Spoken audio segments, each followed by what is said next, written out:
Ladies and gentlemen, we have the very first piece of reassembly on the RX7 project. So let's see what you can guess this thing is. It's pretty big, flat, obviously. It costs $15,000 in Japanese currency, shipped to my door in the US. That is the hood insulation pad. This thing, I could not believe it. I spent $200 shipped with taxes paid, import tax and sales tax. So could not believe it. This thing, I don't know if it's new old stock or not. The wrapping had the newer style Mazda logo on it, but I know they've been using that logo for quite some time. So I'm not sure they're reproducing these or they're just new old stock. But this thing's pretty sweet, so we're gonna go ahead and throw this thing on the hood. There's the attractive underside of this hood insulation, so we're gonna go ahead and slap her on. Just like so. Oh, beautiful. Cleans up the hood pretty nicely, looks OEM. And I kind of do like the look of the bare metal, but one of the problems is that when you have a turbocharged car, there is so much heat in that little area of the engine bay, it actually cooks the paint on the hoods. And if you look at some like Miatas or RX7s, on the outside of the hood over the turbo, it'll be sort of miscolored right there. So the goal of this is to keep that from happening.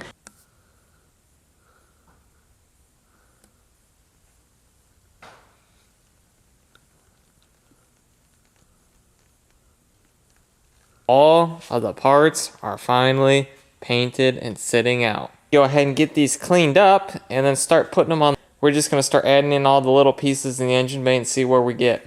It's been too long. Oh man, I forgot how shiny it was. Oh, this is wonderful.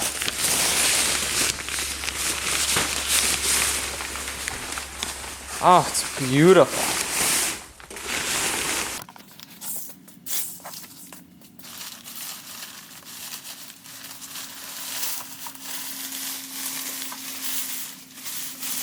It's officially time to start reassembly on the car.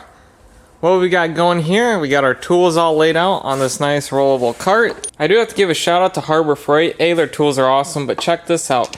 This is an extendable ratchet that you hold this down here and extends up to twice its length. It's got 1/4 and 3/8 drive, one on each side. That's awesome. And then this ratchet has a swiveling head. Just for getting in tight areas where we're not wanting to hit the paint. And the cool thing about these is that they have this really nice soft end to them, so we're not going to be smacking paint with bare metal by accident, kind of how this one is all set up. Now when I tore the car apart, I didn't get a lot of video because I was very careful on how I did everything. So for example, this is the old toe bracket that was on the front. It was actually broken, but what I've been doing is I took the bolts and I taped them to each part, or if I couldn't tape them to the part because I was going to paint them, I actually put them in bags and labeled everything. So that says insulation, that would be the transmission tunnel. And even though we're not using any of these old bolts, it's just nice to have them all labeled. So what I can do is, like for example, brakes. We go ahead and figure out what size bolts we're holding on to each component, and then put the new ones in on their place. I also took tons of photos with my phone. That way I could get absolutely every single part and piece, because it's so easy, especially with a car that you're not familiar with, to figure out how things go together. That's how a lot of project cars get abandoned, because people tear apart, can't remember where they go, it gets too complicated. So I took a picture, every nut, bolt, orientation. I mean, I've got everything on here. So it's going to make assembly go really smooth. It's going to be a little hard to video all this stuff, but it should be pretty straightforward. Please note that I am putting grease on all the joints for the windshield wipers. So there's where it clicks into the wiper system. So I went ahead and greased it here, and then on the other side as well, just to keep it all operating smoothly. So what we've got inside of here is a rod, and we've got to snap it in place with this, and then we can bolt it down.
Prepare for a level of detail you didn't see coming. The spare tire. When I bought the car, the spare tire is just sitting around slopping just like this. So I actually bought a spare tire bracket off of eBay. I've even painted it as well as the bolt here. Before installing the drivetrain, we gotta do one very important thing on an RX7. We gotta get that transmission tunnel insulated. From the factory, there are shields that keep some of the heat off of you, but the problem is rotors are just hot. This is what I bought to kind of cure that problem. It's DEI Floor and Tunnel Shield 2. So what this is, an aluminum heat shielding material, good up to 1750 degrees. I ordered the big 42 by 48 inch wide sheet, which I measured the transmission tunnel, and one sheet should do about the entire thing perfectly. I'd like to have some extra to do other parts and pieces, but I think I'm just going to have to order it.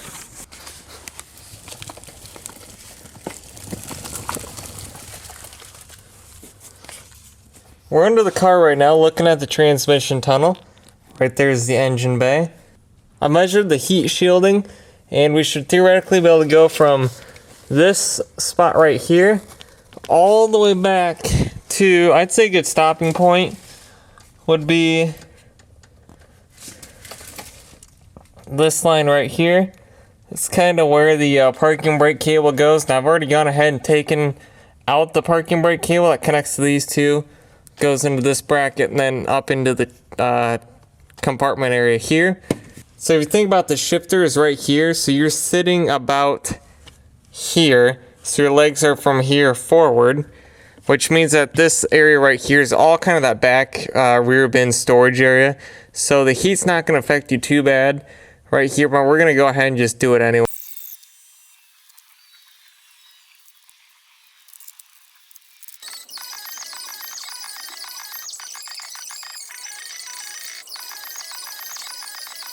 Here are the factory training tunnel heat shields from the RX7, and they leave some to be desired.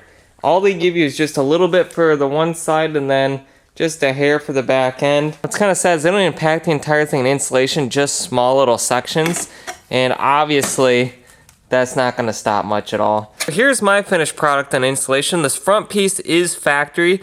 I just wrapped it with that DEI insulation. And then the entire length of the transmission tunnel is wrapped in that same material. What I found when I was doing this is originally I tried to do this all in one big swoop, the entire sheet. But the problem is it is flexible, but not that flexible. Got one piece for the top, and then one for the side here, one for the side here. The trans is 100% ready to go. We cleaned it the best we could. Due to age, a lot of the wires on the sensors were, bent and had exposed wiring on there. The loom was long gone. What I've done is purchased two new sensors. There's one here. I believe one's for reverse, one's for neutral. They're the same sensor but different part numbers because the end connectors are different. That way someone can't plug the wrong one into the harness. Fortunately or unfortunately, I gotta make my own trainee harness anyway, so that doesn't matter. Got those new sensors in there.